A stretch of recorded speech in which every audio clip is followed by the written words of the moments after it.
Where Peace Lives by Debbie Robbins, illustrations by Victor Robert.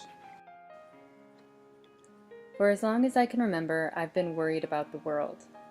Flowers get along, puppies get along, snails get along, babies get along, so why can't everyone else get along? There are cities where they start to fight on Monday, end on Sunday, and then begin all over again on Monday. For some families, it's right in their backyard. Bullets zip through their windows, bombs come down on their heads, darkness falls even when it's day. The children don't have clean water to drink, clothes to wear, or a school to go to in the morning. The world calls it war. I call it crazy. On one particular night, not so very long ago, the possibility of a new war had people nervous and fidgety. This included me. Unhappy thoughts made figure eights in my head and they wouldn't go away. How would war stop people from hating each other more than they had ever hated before? More than ever, I wanted to fall asleep and find peace. At least once a week, and this has happened since as long as I can remember, I dream of an angel named Peace, the most beautiful creature I've ever seen.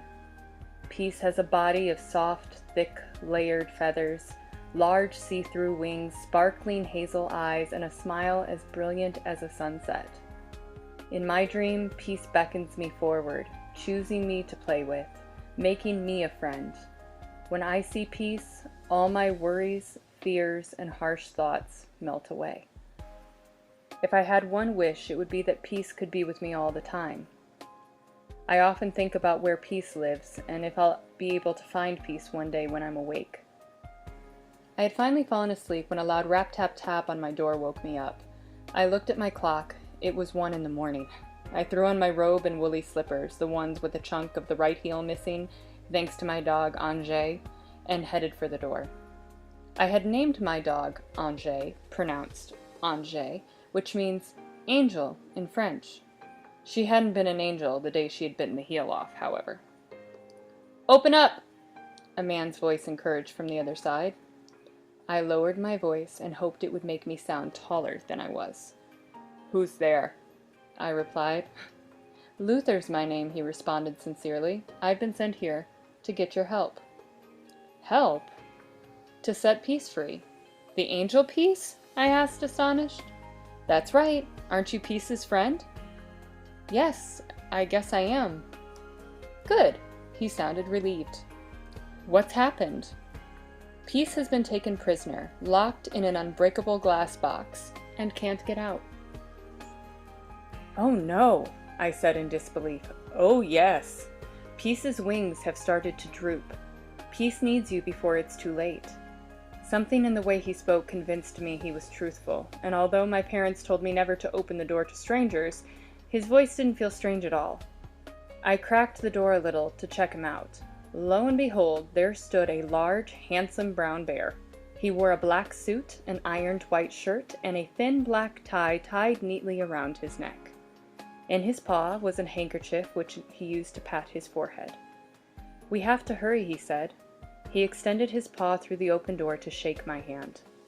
I couldn't believe how soft and furry his paw felt. It made me want to pet his entire arm. Instead, I stared, speechless. I had never spoken with a bear before. "Yes, you have," Luther said. What? He read my mind? I suddenly realized Luther looked exactly like the teddy bear my Aunt Rosie gave me when I was 3 years old. I had talked to that bear all the time. "Where are we going?" I finally blurted out. "To find the 3 keys." "The 3 keys?" I repeated. Luther sighed. "To unlock the box where Peace is captured. Peace needs to be free. It's the only way." "Why me?" Luther gazed past my concern and into my soul. "You care about Peace, don't you?" I nodded. "But how do I know you're telling the truth?" "You could ask me something about Peace to make you believe." I thought for a second about the angel from my dreams. "What color is Angel's peace dust?"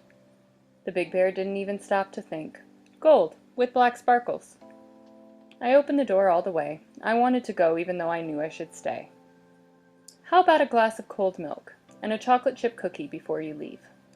Luther took my hand and pulled me out the door. No time for that. We ran down the hallway, out the kitchen door, and into a reddish-brown forest that lay beyond. Never before had there been a reddish-brown forest outside my door. Luther pointed to a carved log canoe. It hovered an inch above the ground under a sleepy pine tree. "Jump in," Luther said. The flying boat had a wide smile on its bow that grinned at me. That, along with the bittersweet taste in my mouth, reminded me I hadn't brushed my teeth before I left. "Luther, I want to help the Angel Peace, I really do, but I have a big day tomorrow, and I have to get some sleep." "You'll be back before you know it, I promise." With that, my feet climbed into the canoe with great determination. Luther smiled, picked up 2 oars from the floor of the boat, and began to paddle. We lifted high off the ground and into the sky. Luther reached in front of me, pulled a seatbelt out from the canoe's side, yanked it across my tummy, and fastened me in. Our final destination is the mountain where dreams are made. It's my home. He had a magical tone in his voice that could convince anyone to do anything. It certainly was convincing me. Then he added, "I'm king there." "I've never met a king before." "Do you want to know why I'm king?" I nodded. "Because I've seen the dream of peace. Now I'm supposed to show it to you." Our clear, calm night turned into layers of dense gray fog. "There's nasty weather ahead," Luther announced. "We're near the city of right and wrong, and the air is always bumpy there. They haven't seen much sun in years. Hold tight." "The city of right and wrong? That's a funny name." It used to be called Shalom, which means peace. But they've tied themselves in a terrible knot with all their fighting and disagreeing. They can't move anything forward. Not even an inch. They may be near the point of no return. I could hardly hear him over the roar of the wind. "What's that?" "That's when there's so much againstness, they can't keep the goodness alive. You know what happens next." "No, I don't." "The cube of bitterness eats them," he whispered. I leaned closer so I wouldn't miss a word. "The cube is where the right ones go. The ones who think they're right and someone else is wrong. After a while, their rightness grows big inside them. Like when you eat breakfast, lunch, and dinner, all at once." I touched my stomach and cringed, imagining how fat I'd feel. "All they want to do is punish anyone who disagrees." The hairs on the back of my neck stood up. The only thing I could say was, "How awful." "Awful would be good. It gets worse." "Worse?" "Once inside the cube, your eyes can't see beauty." He pointed to a flowing riverbed beneath us. "Your tongue can't taste anything sweet." I thought of a juicy orange popsicle sliding down my throat and got sad, thinking I might never taste it again. "You can't hear the universal heartbeat." He leaned toward me and placed my ear on his chest. Luther's heart was beating so strong. I felt like a drummer was inside my head. I moved my head away.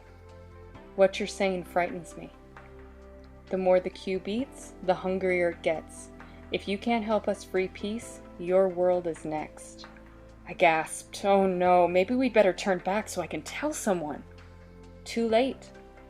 The city of right and wrong is where the 3 keys to free peace are supposed to be. It's our only chance." With that, we headed toward the ground. It felt like our canoe was being thrown down a flight of oversized stairs, and I grasped the side of the boat so tightly my fingers looked like Luther's claws. I didn't let go until we landed in the craziest city I'd ever seen. Once our canoe came to a full stop and Luther undid my seatbelt, we climbed out. Not only was the city jam-packed with every animal I had seen at the zoo, but there were ropes, walls, and barricades everywhere. Leaning his canoe against a nearby wall, Luther attempted to explain. "The city's been divided over the topic of milk," he commented.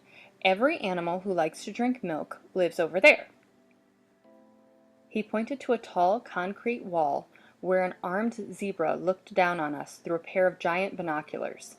Gesturing toward an alligator in a military uniform, he added, "Every animal who hates milk lives over there."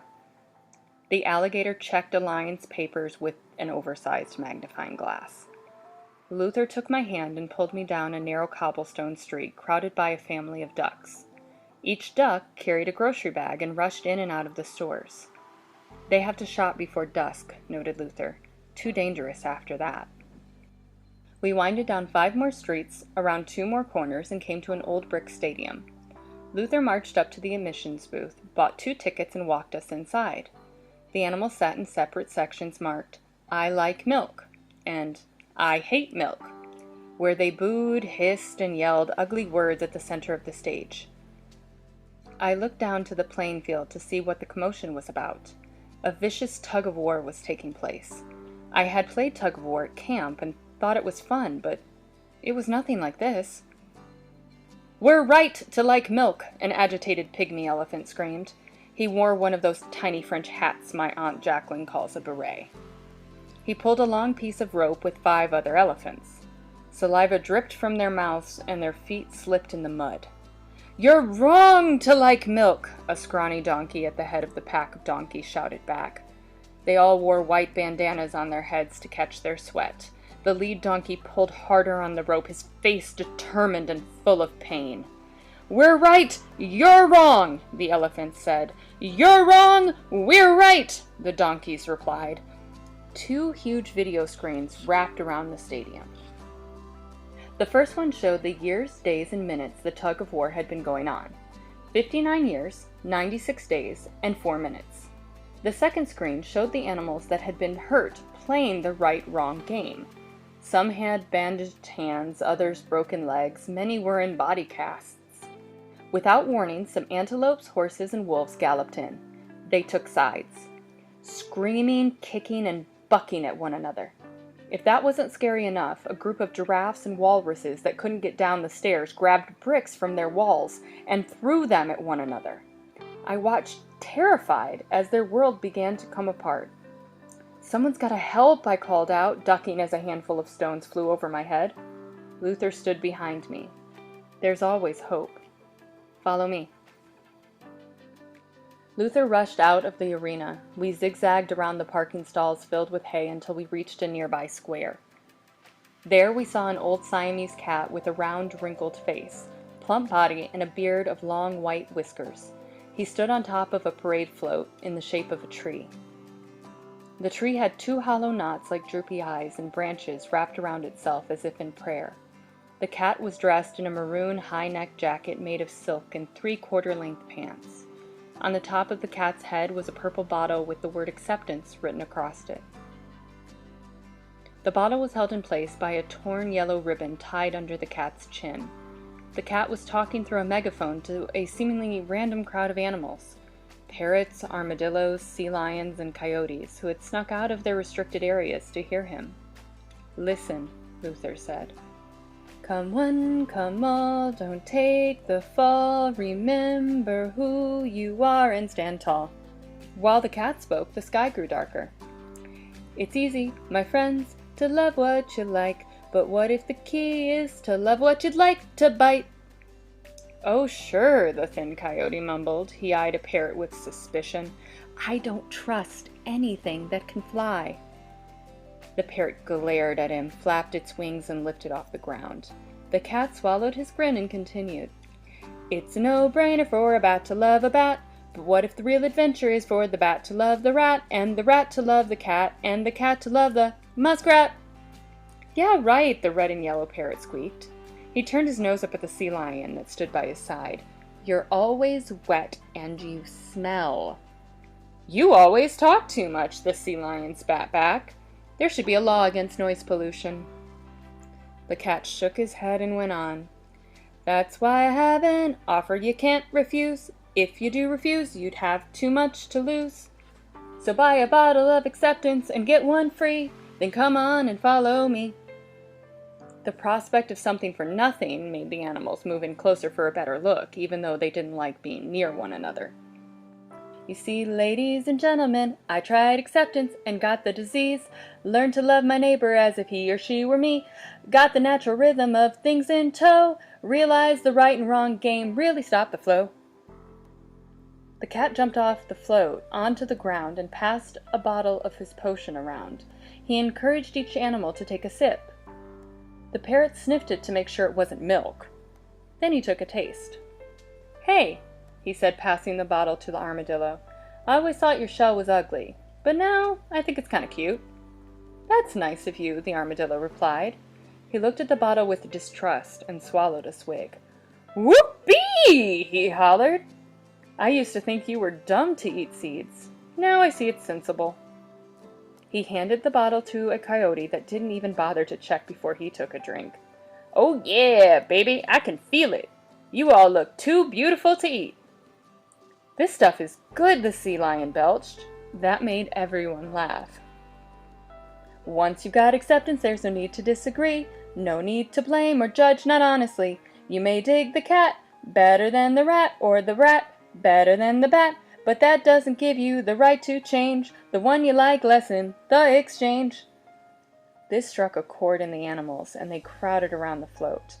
Although a few looked on warily, most held out their hands for a bottle. The cat gestured for us to come over and help. Luther pulled me toward the float. "Don't we need to find the keys?" I asked, feeling unsure of whether we had time to help a perfect stranger. "We do indeed." The cat looked over at us and smiled. He tipped his purple bottle towards me and introduced himself. "My first name's Bood," he said, "with 2 D's. Last name's Ah." He opened a case of acceptance and handed me 4 bottles. "Everyone calls me Mr. Buddha." "You can too." "Hello, Mr. Buddha," I said. I took 2 bottles and handed them to the once belching sea lion, who promptly grabbed them between her 2 wet fins. "Good to see you," Luther said to Mr. Buddha as they shook paws. "Roger that," said the cat as he gave some acceptance to 4 eager armadillos. He looked down at me and casually noted, "I wondered when you would show."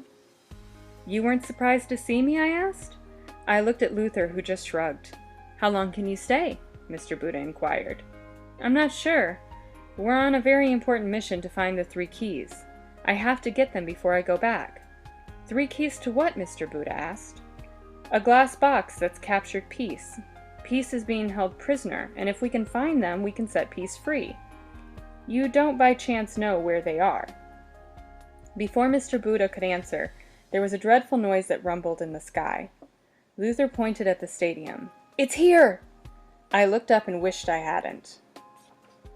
Over the stadium, in all its horribleness, was an enormous, shiny, black cube. It was 5 houses tall and just as wide. Its slick mirrored surface made it impossible to see inside, and its edges were razor sharp like a steak knife.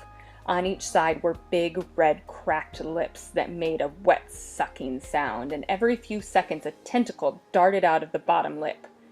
It was gross. It was a cube of bitterness.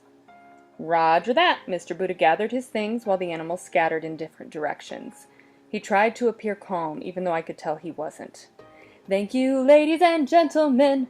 That's all for today. We'll be back tomorrow, so come as you may.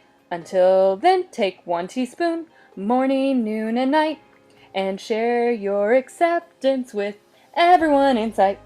"Time for some green tea," he suggested. "It's awesome for the aging process." He tapped his high cheekbones with his crinkled, clawed fingers. I stared at the sky, too frightened to even consider his offer. The cube's tentacle, which was now inside the stadium, had snatched up every animal that thought he or she was right and someone else was wrong. All were being carried away. "Wait, my canoe!" Luther screamed. We turned to see a gang of eye-patched gorillas running down the street with Luther's canoe held over their heads. He ran toward them, roaring as loud as he could. This frightened the gorillas, and they dropped the canoe, letting it crash to the ground. Luther gently picked up his boat. The teeth on the canoe were chattering rapidly as he held it in his arms. My teeth were chattering too. "She needs some care," he said with concern. "Go with Mr. Buddha. I'll catch up with you later. You must find the keys." "But where are they, Luther? What do they look like? Are they large or small, new or old, hidden or buried?" The possibilities seemed endless. "You'll know them when you see them. I have to go." And with that, Luther was out of sight. All right, I gathered up my strength. I'll find them. I will, to set Peace free. Roger that. Put these on. Mr. Buddha had handed me a pair of goggles. He placed a special set on the tree to protect her long lashes. Luther and his canoe will be okay. He started up his engines. I guarantee it. His reassurance touched my heart, and I gave him a hug. Hang on, the old cat said, wiggling out of my embrace. With that, we were off, and I mean off. His float had dual rocket boosters, which he said could reach the speed of light. Before I knew it, the city of right and wrong and the dreadful cube of bitterness were nowhere to be seen. Mr. Buddha captained the float with great expertise, allowing me to enjoy the cool wind on my face. My tree is named Bodhi, Mr. Buddha said. She's able to see the love inside all living things. He stroked her nearest branch. When others can't see it, it makes her sad. I understood the Bodhi tree's feelings. I could see the love inside things too.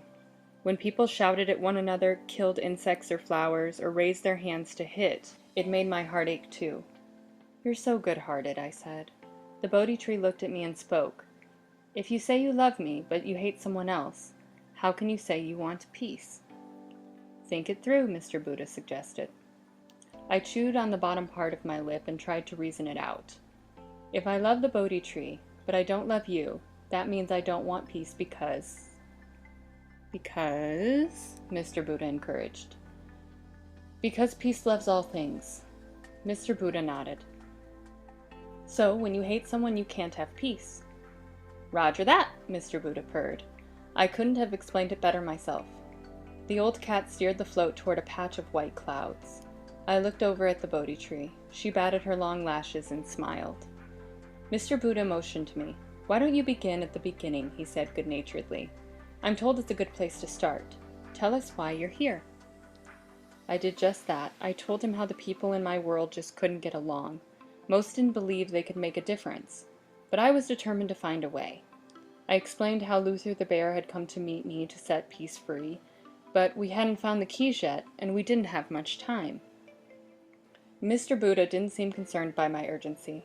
Instead, he waved to a prune-shaped float that passed by. They're wonderful for morning constitutionals, he sighed. After what seemed like a long silence, Mr. Buddha returned to our earlier conversation. He ran his fingers down his long, white beard. Would you like to know why war can never make peace? Like oil and water can never be mixed, because oil floats on the top, I said. Roger that, Mr. Buddha smiled. Because hate makes more hate. He steered the float to the right to avoid an approaching rain cloud. And anger makes more anger. He turned to look at me. And meanness? Makes more meanness, I tried. Roger that, Mr. Buddha purred. So even when the war is over and one side says they've won in the name of peace, there's even more hate than when they began. Then what can we do to have more peace? Well, he began to purr again. Have you ever been angry with someone for doing something you didn't like, and then saw how your anger made the situation worse, not better? I thought for a minute. I get annoyed sometimes with my best friend Alex. I watched Mr. Buddha lower our landing gear. I hate the way Alex chews bubblegum and leaves it everywhere. He never throws it away. The more it happens, the madder I get, until I yell and we start to fight. Because you believe it's wrong for Alex to leave the gum around and you're right that it should stop? Yes. How does being right make you feel? And the part where you yell and call Alex names? Mr. Buddha peered below for a spot to land. Pretty good at first, like for 12 seconds. Mr. Buddha chuckled. But then bad, I added quickly, and bad turns to horrible, fast. Why? Mr. Buddha shifted gears to slow down our flying float. Because I start to feel mean when I hurt Alex's feelings. Stupid that I let a piece of gum ruin our day. What other choice might you have when you see Alex put the gum on the table? He brought the tree to a full stop on top of a hill blanketed in 8-leaf clover. I could be kind and throw it away myself. Mr. Buddha took a big leap off the float. Why would that make a difference? He removed his goggles and offered me his furry paw. Because kindness makes more kindness. I took off my goggles and handed them to him. Alex would still be my best friend, and I wouldn't have to look at the gum anymore. Roger that. And maybe one day Alex would surprise you and put the gum in the wastepaper basket, though you wouldn't care by then. I thought of other things I didn't like, such as girls and boys who were snotty, and grown-ups who never had time to help their children with their homework. "It's not easy to be nice when I don't like something," I said, jumping down beside Mr. Buddha. "Not easy at all." "Roger that." He took our gear and stashed it in a secret compartment on the side of the float. "But that's everyone's responsibility." He began to walk fast, for his age, down the hill, plodding through the clover. "What is?" I followed in quick pursuit. "To watch one's thoughts and stop the urge to hit back." He turned and headed up the next hill, lengthening his stride. "War happens when people won't agree to disagree. Until we can accept our differences, there will never be peace." Never? I felt worried. Never. Now let's have that cup of tea. In the time it took to walk to Mr. Buddha's favorite restaurant and sit down at his favorite table, I had accepted I was on an adventure that knew where it was going, even if I didn't. The restaurant was called the Roomy Tea Garden because of all the space between the tables. Fields of flowers surrounded each one. Giant orange daffodils, tall yellow sunflowers, and graceful off-white roses. Large lanterns in the shapes of tea bags provided the light. This is where animals who drink my acceptance come to dine. It is a place beyond right and wrong where the sun always shines, Mr. Buddha said. I took a moment to breathe in the sweet smell of this wonderful place. Everything here flowed. The grass, the air, even the waiters who drifted between their customers. My thoughts were interrupted by the arrival of a ferret who told me his name was Mama. Dressed in a white sheet and worn leather sandals, Mama carried an open sack filled with tiny books. On his nose was a pair of old wired-rim glasses that slid down his snout. He placed his hands in a prayer position to greet me. Then he bobbed his head, up and down. "Mama is my friend," Mr. Buddha said, placing his arm around him. "I am certain he can help you find the keys to set peace free." Because of his size, or lack of it, Mama was given 6 colored pillows, provided by the tea garden staff, to stand so he could see us better. He was the most adorable creature I had ever seen, even though his cheeks were red and scratched. As our tea was poured, I asked what happened to him. "A rat named Jack lives in a house across from me," he began. Mama dunked his normal-sized tea bag into his large teacup, which took a lot of strength and skill. "He considers me his enemy and says I'm too refined. I consider him my neighbor, despite our many differences." Mr. Buddha gave him a knowing nod. "He always looks for ways to harm me," said Mama, sipping his tea. "I look for ways we can live in greater harmony." "Why does Jack the rat hate you so much?" I asked. "Many, many years ago, his great-great-grandfather told his grandfather that ferrets were their enemy." "Why?" I looked to Mr. Buddha to see if he already knew the answer. "Because we like different clothes, eat different foods, and practice different faiths," Mama replied. "I invited Jack the rat for a cup of tea the other day." Mama adjusted his wire-rimmed glasses that were dangerously close to sliding off of his nose. "Would you like to hear what happened? Then I'll look for your keys. Perhaps they are here." That news cheered me up. I was worried about peace and how I'd set peace free. "I live in an all-rat neighborhood," Mama said. "There are 2 Swiss chalets, 5 cheddar cheese cottages, and a bunch of Munster townhouses. My home is non-dairy in theme." Mr. Buddha and I laughed. "It's a simple grass hut like you might find in a jungle, except the roof is always covered in goop." "Eggs," Mr. Buddha explained. "Jack the rat throws them late at night when Mama's asleep." "That's terrible," I said, clenching my hand into a fist. Then I remembered what Mr. Buddha had taught me about the importance of not hitting back. I uncurled my fingers. "I was sitting cross-legged on the floor of my home," Mama continued. "I had just begun to sing a song my ancestors taught me when the front door flew open and Jack the rat burst in. He wore green and black hunter's pants with a shirt and a hat that matched. He demanded that I stop the racket." I opened my eyes and smiled. "Hello, Jack. That's a nice hat you have on today," I commented. "Weirdo," Jack the rat replied. He flicked my left cheek with his thumb and middle finger. "We don't like weirdos here." "Why don't you sit down, Jack?" I got up and walked toward my kitchen and offered to make him a cup of tea. Jack the rat broke out into a rim of cruel laughter. "Sewer water!" he hollered. He blocked my path and flicked my right cheek with his thumb and forefinger. Then he ran past me and knocked my teapot on the floor. I picked the teapot up and placed it back on my little stove. Jack the Rat grabbed a dish towel off the kitchen counter, darted behind me, and slapped me on the back. "Here, Jack, let me help you finish what you've begun." I unwrapped the white sheet that covered my body and showed Jack the Rat my bare chest. "It's quite bony and small. If it will make you feel better, hit me as hard as you want." This took Jack the Rat by complete surprise. He dropped the dish towel along with his jaw. Suddenly the sky darkened and a shadow covered the rat's face. There was a loud, rumbling sound. We both ran to the window and looked up. The horrible cube of bitterness was over my house, and its big, scary black surface was like a mirror in a fun house. It made us look large and very easy to see. Its long, nasty tentacle darted out of a pair of wet lips and headed our way. "We better run, Jack." But it was too late. The tentacle punched a hole through my roof and blocked the door. It looked at each of us, then made a beeline for Jack the Rat. Jack the Rat screamed and tucked his tail between his legs. I threw myself between the tentacle and Jack the Rat, blocking the creature's ability to wrap itself around Jack the Rat and carry him away. Every move the tentacle made, I was there first. This scary dance went on for quite a while until the tentacle, frustrated, went after me. But the second it touched my skin, it stopped. You see, when only love is in your veins, the cube of bitterness has no power. The tentacle grew weak.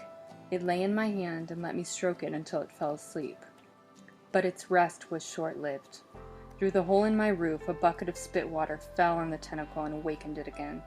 The cube of bitterness yanked it back into one of its lips, like a slingshot returning to its owner's hand, and tore off as fast as it had arrived. Jack the Rat and I heaved a sigh of relief. With his knees still trembling, Jack walked over. He took off his hat and placed it on my head. He adjusted it until it fit me perfectly. "Thank you, Jack. I'm honored to wear it." Jack the Rat turned, raced out of my house, leaped across the street and into his home. That's the last I've seen of him. I pushed my teacup away. "Why did you have to help him?" I asked. "All he's ever done is call you names, egg your house, and make you feel bad."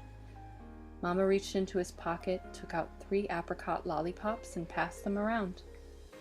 Jack the Rat wasn't born a bad rat. He dunked his lollipop into his drink and took a sip. While there are unfair laws and unkind creatures, at the beginning we're all divine. Mr. Buddha stroked his whiskers and nodded. "Every great religion says so, including mine." Mama licked his lollipop up one side and down the other. "So the quicker we accept we are one, the sooner we'll have the experience we most seek." "Peace," Mr. Buddha said. He smiled as he finished his drink. Mama bobbed his head up and down and pushed his glasses back up on the bridge of his nose. "Which is why I haven't hated another living thing in over 40 ferret lifespans." "Nor I in 1,000 Siamese New Years," added Mr. Buddha, licking his lips and beginning to purr. "I believe one day Jack the Rat will come to respect me." Mama removed the tea bag from his cup. Perhaps today was that day. In the face of such kindness, there was little left to say. We silently began to search for the keys. For over an hour, Mr. Buddha and I looked into keyholes, under doormats, and in mailboxes. Mama dashed under each cheese house, ran over each roof, and searched every garbage can. The keys were nowhere to be found. Back at the roomy tea garden, we rested our tired feet. "How did you two meet?" Mama asked. He slid his glasses up onto his nose to look at the small note the restaurant had brought him on a tangerine tray. "At the City of Right and Wrong," Mr. Buddha replied. "With Luther the bear," I added. "He's a great bear," said Mama, placing the note on the table. "You know Luther?" I asked, astonished. "Indeed I do. He paid me a visit once, and we had a marvelous time. Is he going to show you his dream?" "If I ever see him again." I placed my head in my hands. Mr. Buddha put his arm around me. "Cheer up, and remember your plan. To find the keys to set peace free." "But I don't even know where to look." Mama pushed the note toward Mr. Buddha. "If this is right, you're due at the Sea of Forgiveness in an hour." I sat up straight in my chair. "The Sea of Forgiveness? What's that?" Mr. Buddha studied the note. "Of course, the keys must be there. Can you make it in time?" he asked, leaving my question unanswered. Mama took out a worn map from his bag, studied it, then bobbed his head a little, up and down. If we take the underground highway, we can. Underground? That doesn't sound good to me, I said, concerned. But there was no time for further discussion. The next thing I knew, Mom and I were seated in a giant maple leaf, sliding down a ferret hole on what felt like the roller coaster ride of my life. When my eyes got used to the dark, I discovered we were on a rodent highway deep beneath the earth, lit by old-fashioned street lamps with pale yellow lights. 2 squirrels in acorn cars and a mouse on a big piece of kibble sped by us. We flew past exit signs for Newt, York City, Barrett, Frisco, and Mouseport. Sometimes we hit big bumps in the road that gave us a jolt. I guess that they didn't have road repairman here like we did at home. I've read a lot about your civilization, Mama said. You have? I wondered if my Fanning could take this part of the adventure much longer. There's one thing that confuses me more than anything else. He gestured ever so slightly, and the leaf took an exit marked Gopherstein. Why is it humans say they want peace, but so few are willing to do what it takes to get it?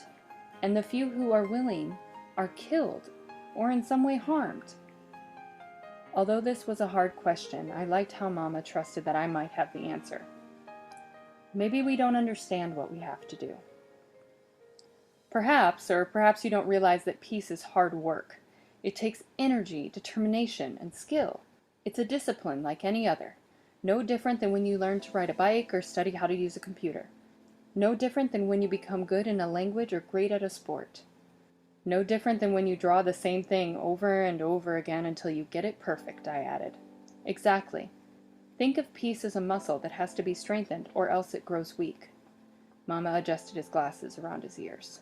We flew down a passageway up the other side and popped back above the ground. To be good at peace, you must practice, Mama said. And practice some more, I added. The maple leaf came to a stop. Because practice, Mama continued, makes perfect, we said together. We rolled off the leaf in a wave of laughter. The leaf smiled too, then quickly returned to the sky in search of its next fare.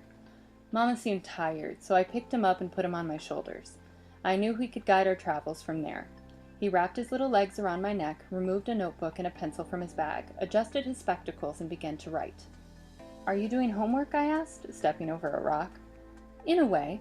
It's an article for our newspaper, the Ferret Gazette. I'm calling it, Be the Change You Want to See in the World. Cool title. He bobbed his head, up and down. Are you? Am I what? Doing the things you think will make the world a better place. I considered my answer carefully. I want to. I work hard. I try to learn from my mistakes. If someone needs help, I do what I can for them, even if I don't feel like it. I walked up and over a sandy dune, and I stopped to catch my breath. Mama jumped up and stood on my shoulders. I would call that living by example. No wonder you were chosen to set peace free. My nostrils had become stuffed on our underground journey, but now they were clearing as the salty smell of the sea began to fill the air. The sea of forgiveness, Mama said longingly, staring at the ocean that lay ahead. Well, I'll be. He pointed down the way. I gazed down the beach as 2 large, hazy figures appeared. They were heading in our direction.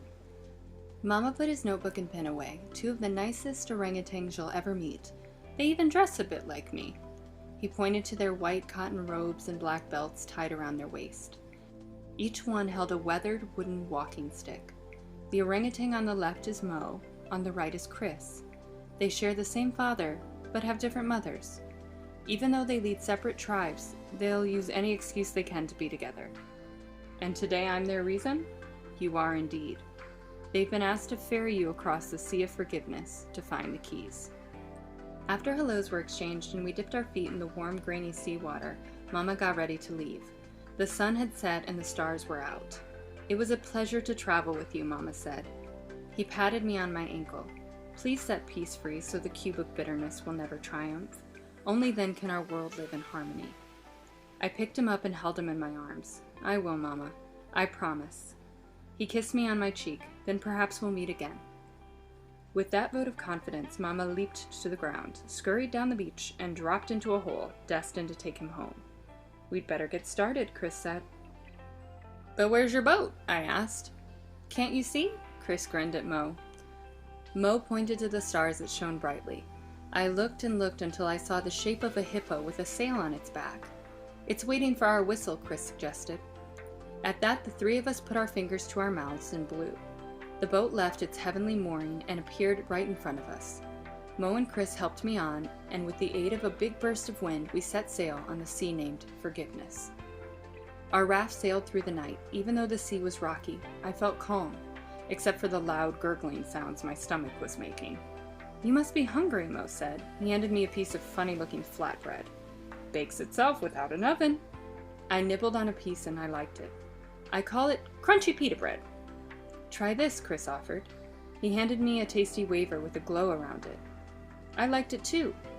Between bites of Mo's crunchy pita and Chris's glowing wafers, I told them about my worries that people couldn't get along and how, with peace unable to get free, the horrible cube of bitterness grew more powerful by the day.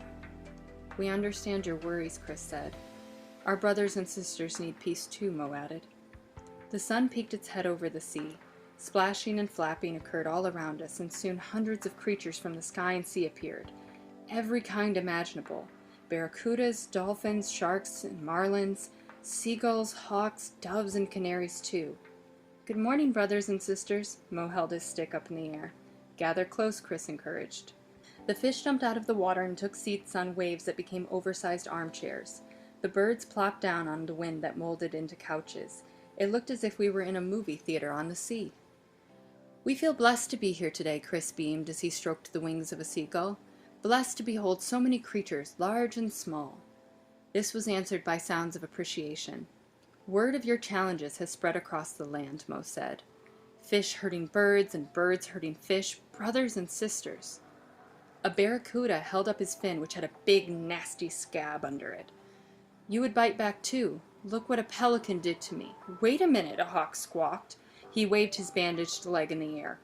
"A walrus tried to nibble on me while I was out finding food to feed my family." This was answered with a mixture of grunts and squeals. "We understand your pain," Chris answered. "We understand your suffering, but you must understand each other's pain and suffering too. You have been given a promised sky," Mo said, "and a promised sea. In return, only one thing is asked of you. To give of ourselves for the good of others." A silver dolphin squeaked. "That's right, Brother Dolphin," Mo patted his shiny nose. Chris turned to the barracuda. "So next time, beloved, a pelican mistakes your head for a rock, help him understand his error." The barracuda nodded. Mo embraced the hawk. "The next time your food is near a family of walruses, noble sister, fly a little further out to sea so the mama won't feel afraid. You have a big family too. I'm sure you understand." The hawk squawked her agreement. Chris held up his walking stick in the air. "A good life is when we learn to live together." This brought the audience to their feet. An hour later, after Mo had heard each fish's problem and every bird's complaint, and Chris had agreed to let 6 fish and 6 birds travel with him as students, we were alone again. "Are you ready?" Chris asked. Mo combed Chris's long, thin hair that had been tangled by the ocean breezes. "For what?" I asked.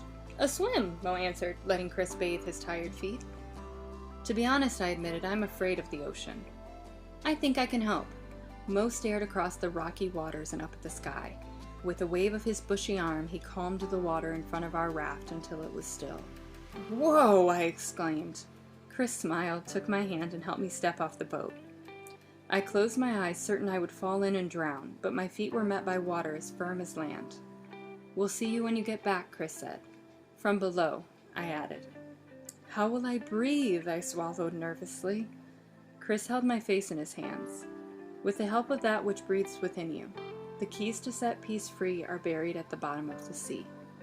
Okay, I thought, I have to set peace free. I took a large breath, held my nose tight, and dove in. Mo and Chris had kept their promise. Under the water, I could somehow breathe. My eyes were open and I could see everything clearly.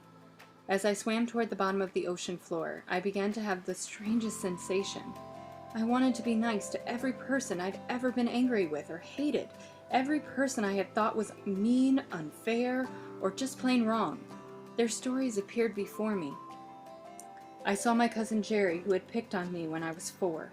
He had pulled my hair and called me Big Ears, which made me feel ugly and small. I hated him for it. Then I saw his older brother Jimmy, who had teased Jerry the very same way. In the sea, I saw my school bus driver, Sam, who snapped at me in the mornings when I didn't sit down immediately. He was sad and mad about his wife dying and didn't have much happiness left to share. But I never knew that part of his story before. Then I saw all of the bullies in all of the schoolyards all over the world, the ones who pushed nice kids around at recess for no good reason. I felt how nervous they were about their looks and how worried they were that they wouldn't get to the next grade. Their fear was the glue that held them together. The more I saw, the more I wanted to understand. But my visions were interrupted by the sight of 3 shiny objects that glittered at the bottom of the sea. "The keys! The keys!" I exclaimed. Bubbles poured out of my mouth.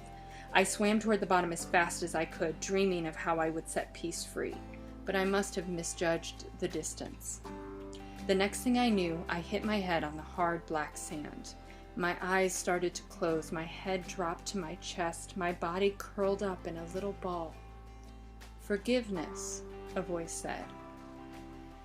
It sounded wise and echoed in my head. With the little strength I had left, I looked around to see who was there, but all I saw was water. "Forgiveness," I repeated. I watched 7 bubbles shoot out of my mouth and up to the water's surface. It's how to unlock your love again. That was all I remember before I fell into a deep, deep sleep. A gentle wind must have tickled my face because when I awoke, my nose itched. While I was happy I was no longer underwater, I was sad to see that Chris and Mo were nowhere to be found. And I felt angry. I had missed my chance to find the keys to set Peace free. I stood up and took a look around. I was in the center of a shape that curved up steeply on 2 sides, like a half moon. It was pale yellow and had a gold glassy surface. I wrung out my night clothes and I looked over the edge. All I could see from my perch, which was at least 5 ladders off the ground and way too high to jump off of, were cactuses and orange hills. "Hello? Is anyone here?" I called out. "Why wouldn't someone be here?" a grouchy female voice replied. "I'm right here, to your left and at the top." I followed her voice and ran up the hill, gripping the side tightly to make sure I didn't slide. When I reached the top, I saw my new acquaintance, a round wooden sleigh in the shape of a horse. She flared her nostril with a sour look on her face. "Hop on," the sleigh instructed. "You're late. What's it with you humans and time?" "I'm late?" "Well, hello, to ride the crescent." "I'm in a crescent?" I stepped back and looked around again. "Do I have to explain everything?" The sleigh placed her ears back. "You're on the surface of a crescent," she snarled. "It's the most famous one on the planet, and it's an honor to work here. Climb on, it's now or never." Although I was a bit offended by her grumpiness, I didn't want to make her even grumpier, so I sat down and held on to her neck. We whooshed up one side and down the other, coming to a stop in the middle of the crescent. "Ah, we'll be here shortly," the sleigh said. Her tone was one of respect. "Ah?" I questioned. "From the land of La." "Ah, from the land of La." "Didn't you hear me the first time?" she snapped. "The reason you're here must be an important one. Ah only sees people 1 month a year." "And this wouldn't be that time?" "Very impressive. You put 2 and 2 together." The sleigh's remarks made me bite my lip. I didn't know how much more I could swallow without talking back. Then I had the oddest thought. It must be tough to go up and down hills all day with perfect strangers. That idea changed the way I felt, and my dislike instantly turned to like. "Can I ask one more question before you go?" I said. "If you must." "I'm looking for 3 keys." "Big whoopee!" "I think I saw them at the bottom of the sea, but I don't know where I am or how to get back. Can you help me?" "Do I look like a map?" "You look like a sleigh." "Then you have your answer, don't ya? Nice to meet ya," she said in a sarcastic tone, not even trying to be polite. "Nice to meet you too." I wanted to say it like I really meant it. I watched her whoosh down the side of the crescent, over the tip, and out of sight. Bye-bye. Once the sleigh had gone, I was alone on the crescent. After I felt sorry for myself for quite some time, I tried to put all the things that had happened to me together. But like a puzzle with pieces missing, nothing made much sense. "Achoo!" a voice said. This startled me. "God bless you," I said automatically. I twirled toward the sound, happy to have company again, but no one was there. "Where are you?" I asked. "Right here." "I can't see you." I swung back around. "Achoo!" God bless you anyway. I kicked my heels and sat on the shiny surface of the pale yellow crescent. Thank you, said the invisible voice. Do you need to see me to know me? It would be nice, but I guess not really. Good. Let's go then, to the east, before I catch a chill. At that moment, a star-shaped door opened on the side of the crescent. The elevator will take us down. Achoo! God bless you. I got up, stepped in, and looked at the buttons. One was marked Desert Floor. Before I could push it, the button lit up. The door closed, and we descended. Are you a ghost? More like an essence. Is that like a spirit? Uh-huh. The elevator stopped and the star door opened again. After you, the essence announced. Together we stepped out onto a sandy road and started to walk. At least I think the essence was walking. We were headed in the direction of a pomegranate red rising sun. I had never hung out with an essence before, and certainly not one with a cold, but I had never done a lot of things until now. The slate told me your name's Ah, from the land of La, I said politely. Uh-huh, she told me you have been looking for the 3 keys to set peace free. That's quite an important job. You must be tired. Well, now that you mention it, I'm pooped. It's been quite a day, night. Uh-huh. Suddenly I was thrown into the air. Before I could scream, I landed on top of a camel's large hump. The camel stretched its long neck around to look at me, causing me to swallow my surprise. Its eyes were red and its face was covered in bumps. His name is Malika. It means to help. I might add that he's allergic to sand. I added up the odds of a camel being allergic to sand and decided they were long. I patted Malika's neck in an effort to make friends. I'm sorry you don't feel well, I said. Is there anything I can do? He looked back at me with a faint smile. Even though everything's not going my way, I've decided to make it okay. But thank you. So have you found them? Ah asked. The 3 keys to set peace free? My head dropped. No, I said almost in a whisper, I haven't. Uh-huh, Ah said, his tone not registering even the slightest disappointment. He climbed on board the camel and took the reins. I knew this because, though I couldn't see Ah, I could feel him. Then we still have a bit of work to do. Galloping across the desert plains, the land looked more and more unhappy. The sand was black and the bushes were dead. There was not a sign of life anywhere. It made me feel lonely all over. Uh-huh, Ah agreed, apparently able to hear my thoughts, just like Luther the bear when I had first met him. The cube of bitterness has been here, Ah continued. There are only 2 watering holes left. One's over there, and it looks like we have company. In the middle of the ugliness stood one green palm tree hanging over a small pool of water which was an inviting hue of aquamarine. As the camel made its way to the water and began to drink, Ah and I jumped off to meet our fellow travelers, who generously introduced themselves. There were a charcoal-colored tarantula named Sting, and a white rabbit named Utsi, and a sand-colored snake that went by the name of Eyeballs. Sting, Utsi, and Eyeballs were playing cards on the back of a brown turtle they called Speedy. Speedy was fast asleep. I couldn't believe my eyes. Are you surprised? Ah asked. I thought these creatures would want to eat each other, I whispered. Tall Tail, Sting said. He wrapped his long black hairy legs around his cards so no one could see them. Pardon me if I butt in, but my hearing's top-notch. No problem, I replied to the spider. We've appreciated each other's differences since the beginning of time, Utsi said. He moved back and forth on his hind legs, indicating the sand was too hot for his big flat feet. The rest of the animals and insects bought into the lie, Sting added. He placed one of his cards on the turtle's back. That we couldn't get along, Utsi thumped his right foot. But not us, Eyeball said with a hiss at the end of his words. He uncurled his slithery body just enough to put 2 of his cards down and draw fresh ones from the pack. Which is why the cube of bitterness can't gobble you up, I said. I felt very smart. That's right, Sting said. Is it like that in your world? He placed his cards in one of his other legs and scratched his hairy black stomach. You humans have learned how to get along, haven't you? Not exactly, I said. Why not? Utsi asked, surprised. Because they still use war to solve their problems, Ah said. The 3 dropped their cards on the hot sand. War? They exclaimed. To solve problems? Eyeballs hissed, shaking his head in disgust. Yes, I said. But aren't you bound by heavenly law like we are? Utsi retrieved his cards and placed one on the turtle's back. I looked toward where I thought Ah was, perplexed. To respect all living things. It's our promise, Ah explained. All living things, Yes, Eyeball said with that hiss at the end of his words again. That's the deal. I sat down next to Sting. But sometimes don't we have to fight to stop worse things from happening? I asked.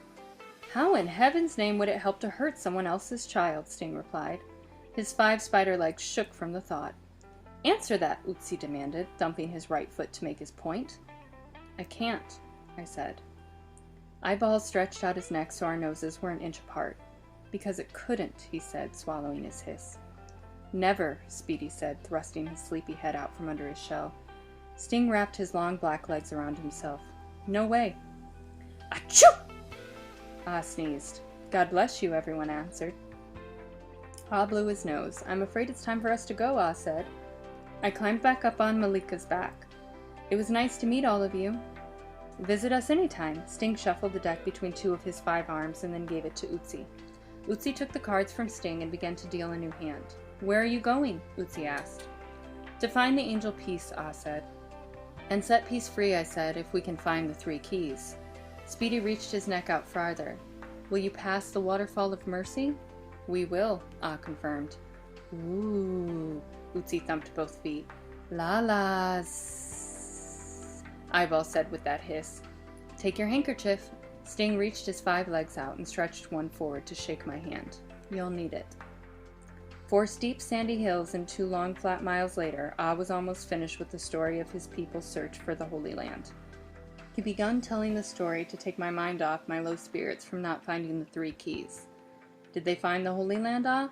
I couldn't wait for the answer any longer. Uh-huh. But not in the place they thought they would. Kind of like your keys.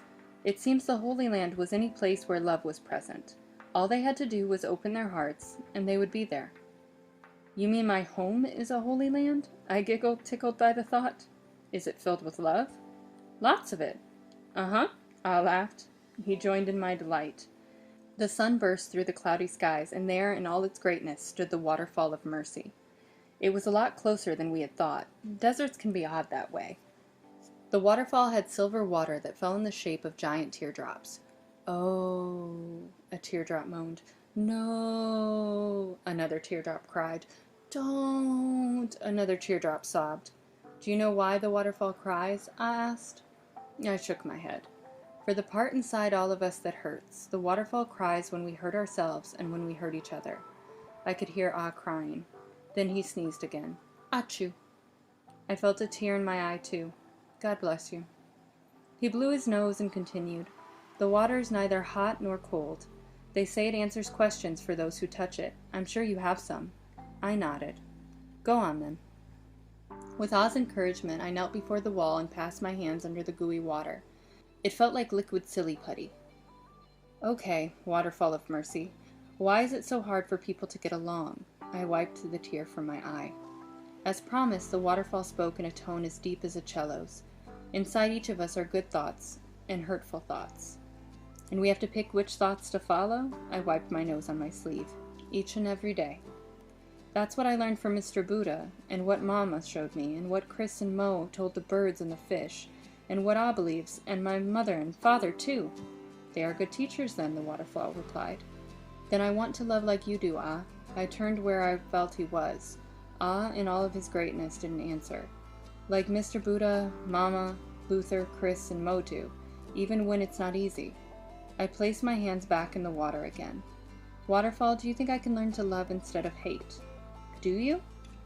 I have to if I want peace. That was the hope. Whose hope? The hope of the one whose love for you never sleeps. Like my parents? That's right. The thought of being loved so much made my heart swell like a balloon, and soon I couldn't tell my tears apart from those of the waterfall of mercy. Later that day, Ah and I stopped at a second watering hole so I could eat a cactus sandwich and drink a large cup of palm tree juice. There, Ah received a message from a pink goose who had been sent by a magic carpet, who was under the weather that day, to tell us that someone was waiting at the next crossroads to take me to the angel Peace. It seemed that Peace had grown even weaker, and the time we had left to save the angel was short. If that wasn't bad enough, the cube of bitterness had been seen 6 more times, and everyone was frightened.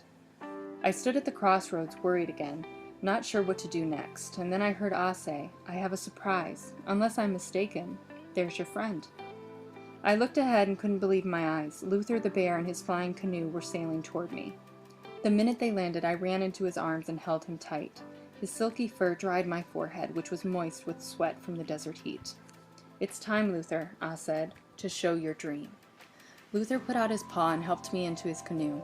The canoe turned, smiled at me, and lifted off the ground. "Thank you for everything, Ah," I said. "Sallallahu alaihi wasallam," Ah replied. "May the blessings and peace be upon you," Luther translated as we rose into the sky. "We'll circle 7 times. In Ah's world, it's a way to show respect." "I'd like that," I gulped, swallowing my sniffles. Luther made our last circle and steered to the north. "You found the 3 keys, haven't you?" "I'm sorry, Luther, I don't think I have. I believe I failed peace." I said it nearly in tears. "Nonsense," he replied. "They just weren't where you thought they'd be. Think again." I thought, and I thought, and I thought some more, until suddenly I began to see things in an entirely new way. What if a Siamese cat with a magical potion had given me 1 key? What if a ferret that preached brotherly love had given me the 2nd key? What if 2 happy orangutans with a connection to the sea had shown me the 3rd key, and an essence had helped me put it all together? What if the 3 keys weren't actual objects I had to find, but choices I had to make? To accept people's differences even when I wanted to be right and make them wrong. To love someone even when I wanted to hate because I didn't agree with him or her at all. To forgive even when I wanted to blame and call them cruel names. "Luther," I exclaimed, "you're right, I did find the keys." "That's wonderful news," he gave me a big thumbs up. "But what do I do with them once we find peace?" "You'll know when you get there." As we soared toward the mountain where dreams are made, my head spun like a top with new ideas about how to make the world a better place. First, all of the principals, teachers, and substitute teachers in every school would teach peace. Peace could be right after English, just before history, and not on the days kids have science and math. We would learn to get along from the very beginning, and the cube of bitterness would have no one to eat. Then, when every child was studying, learning, and practicing peace, grown-ups would have to grow up next. Once they learned to love peace as much as they loved their children, we could feel safe the angel peace would never get captured again. "Look," announced Luther. He pointed at a beautiful mountain in the distance. "That's where I live." His voice was filled with pride. I gazed at Luther's home and began to miss my own. "You'll be there soon enough. I always keep a promise." It was standing room only on Luther's mountaintop. Hundreds of other proud bears, black, brown, golden, and white, had come to see their king's dream. They gathered around a lavender screen made just for that purpose. Luther's dream was the most wonderful story I'd ever been told, greater than any book I had read or movie I had seen. His dream was about a place where you could be the same or you could be different. It didn't matter. If you had the color of Luther or Mama's skin, that was great. If you came from the land where Chris and Mo were born, that was cool. If you believed in Oz Holy Land or liked Mr. Buddha's better, that was A-OK. In Luther's dream, when someone made a mistake, which happened from time to time, the mistake was punished, but not the goodness inside the creature. It was understood that darkness could never stamp out darkness, so love was rubbed on everyone's boo-boo like a magical ointment. Out of consideration for one another, respect became the way to say thank you for all that had been given. Once a year, like a vaccination, everyone received an injection of love as protection from the horrible cube of bitterness. On that day, all work stopped, and love poured out of their veins like maple syrup. Peace was everywhere, which had always been the plan. As the screen returned to its resting place, there wasn't a dry eye on the mountaintop. Even those bears that had seen it before sobbed. "Peace is possible, isn't it, Luther?" I asked. "No ifs, ands, or human buts." "Thank you, Luther." I gave him a kiss on his cheek. "Hang on," he said. "To what?" Once again, there was no time for explanations. Luther touched the middle of my forehead, and we were back in the city of right and wrong, the place where they had once fought over who liked milk and who didn't like milk. I looked around the city to see if the cube of bitterness was anywhere to be found. When I realized it was gone, I shrieked with joy, "Yippee!" Luther took my hand and urged me to hurry. We made our way through the rubble, then he led me to one of the broken-down walls. There, in a glass box, stood the angel Peace. We had been so close, and I never knew it. Peace looked at me with eyes that could melt the largest glacier. "Hello, dear one," Peace greeted. I ran up to the box and placed my right hand on it, wishing I could touch Peace. Are you all right?" I held my breath and waited for Peace's answer. "I will be. Did you find the 3 keys? My legs are very tired and my peace dust has started to disappear." "I did, Angel Peace. I knew you would." Peace seemed happy. "But they're not real keys," I explained. "I noticed the lock on the box had no keyholes." "No, they're not," Peace smiled. "So I had to go someplace else." "And where was that?" I touched my chest. "The 3 keys are in here." Peace smiled at me with the tenderness of a dewdrop. "Then you best put them to work from there." Determined to set Peace free, I closed my eyes and tried to think of a time when I didn't use the keys. It was all I could think to do. A memory popped into my head of a little boy I knew named Charlie, and the day I had worked up the courage to ask him to play. Instead of responding the way I wanted him to, Charlie told me that he thought playdates were a waste of time. I became hurt and then angry, and I wished bad things would happen to him, like flunking his exams. For the rest of the year, I told the other kids in our class he was stupid and weird. With that story in my head, I called Mr. Buddha into my heart and asked for his help. He appeared before me, untwisted with his long white whiskers, took out a bottle of acceptance, and gave me a sip. The second I swallowed, I felt better. It was okay that Charlie didn't want to play. He didn't have to like the same things I did. I could always find someone else to be my friend, and that would be good too. Mr. Buddha smiled, tipped his bottle hat, and left. Soon Mama arrived and sat on my shoulder. We talked about doing unto others as we would want them to do unto us. Just because Charlie didn't want to do what I wanted was not a reason to hate him. It was still my job to care for him, even if he didn't seem to care about me. The minute I promised Mama I would keep my heart open, Mama vanished too. Chris and Mo sailed in on a puff of wind. In Chris's hand was a bowl of water from the Sea of Forgiveness. We stared into it, and more of Charlie's story appeared. Almost every day, Charlie ran home from school to take care of his 4 younger brothers and sisters. That way his mom, who was ill, could get some rest, and his father, who worked 2 jobs, wouldn't have to worry. Although he never got to play with the kids at school, he was glad he could help his family as much as he did. Like saying abracadabra, my hurt feelings disappeared, and in their place was a wishing well of understanding. "Do you see what I see?" Luther asked. "What?" I opened my eyes. The glass boxes disappeared. Lo and behold, Luther was right. There was not a trace of the prison that had once captured Peace. We looked up to the sky and watched in awe as the angel Peace flew through the air, wings spread wide. Peace dust fell from the angel and touched every creature Peace could see, including me. "You did it!" Luther lifted me up and tossed me in the air. "You used the 3 keys. You set Peace free." He caught me in his furry arms and I hugged him tightly. "When we open the doors for Peace," he beamed, "the world is a better place." I suppose I shouldn't have been surprised, but I was. The moment I chose Peace and Peace was freed, everything in the city changed. The walls and ropes fell down. The alligators no longer needed to check papers, and the armed zebras had no reason to protect their turf. The animals that liked milk were free to drink it anywhere, and the ones that didn't like milk were appreciated for their different point of view. I grinned from ear to ear. Everywhere I looked, there were miracles happening. In the square, thousands of animals had gathered to hear Chris and Mo talk about forgiveness. If that wasn't fantastic enough, the line for Mr. Buddha's acceptance was over 20 blocks long. Luther had been asked to show his dream, and Mama had become an instant celebrity. The story of his love for Jack the Rat had traveled across the land, and everyone wanted to hear it.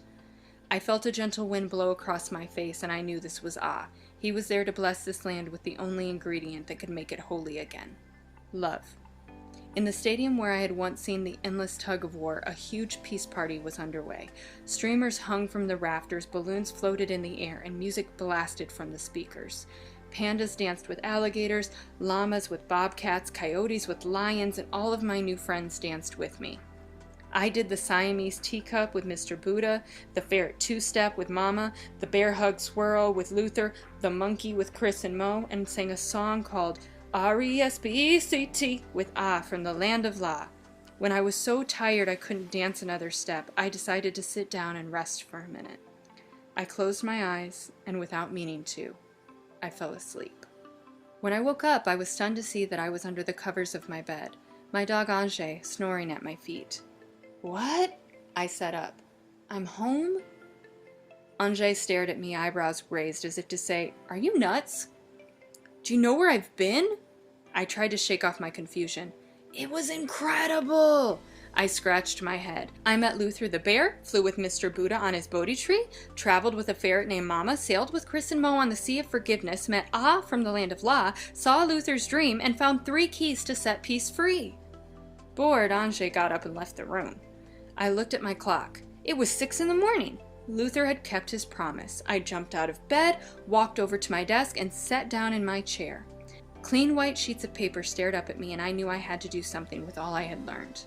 I picked up my pen, and I started to write, and write, and write. Incredibly, what I wrote reached many. I told my friends it was because the angel Peace sprinkled peace dust on my words every night. Some believed me, others just laughed. With time, my story brought people together from all over the world to study, learn, and practice peace. A great gathering had been organized, and I had been asked to speak. There were people there of every age, children, teenagers, mothers, fathers, and grandparents. There were people of every color, too, brown, black, white, beige, and gold. They wore all kinds of clothing, suits, dresses, skirts, jeans, and shorts, and every kind of headgear, turbans, baseball bats, yarmulkes, and scarves. I spoke to the gathering about the journey I had taken to set peace free. I explained what I had learned from Luther the bear, Mr. Buddha, Mama the ferret, Chris and Mo, Ah from the Land of La, and the angel Peace. I told them that acceptance, love, and forgiveness were the 3 keys. It's okay not to like what everyone says, I said. It's okay to not like what everyone does. My heart pounded quickly. What isn't okay is to hate them for it, because hate makes more hate, and nothing good comes from hate. For a moment, I could see the love inside each person, and it captured my breath. Ladies and gentlemen, children of this precious planet, join me today to set peace free. Accept your differences, do unto others as you would have them do unto you, and forgive them for whatever you feel they have done that is wrong. Perhaps if you knew their story, you'd understand their pain. Thank you. I took a small bow, and when I raised my head back up, I saw my special friends again. They were gathered at the Rumi Tea Garden for a tea party in my honor. God bless you, Mr. Buddha and Luther said through Mr. Buddha's megaphone. We love you, Mama, Mo, and Chris sang out. They held up their teacups in a toast. Peace be still, Ah whispered on the gentleness of the dry wind. The angel Peace handed me a bag of gold peace dust with black sparkles in it. Remember, dear one, peace begins within, and it is now within you. With Peace's blessing in my heart and a big smile on my face, I found myself back before the great gathering. I spread my arms wide and started to fly. I reached down and grabbed a hold of a little boy's hand. He grabbed hold of his mother's hand. She grabbed hold of her husband's hand, and before I knew it, we were all flying through the air holding hands. We looked like a long tail on a colorful kite. Into the sky we went, sprinkling peace dust on everyone we could see. I knew the angel was right. I did a somersault into a cloud and swooped back out the other side. We know where peace lives, and we are making a difference.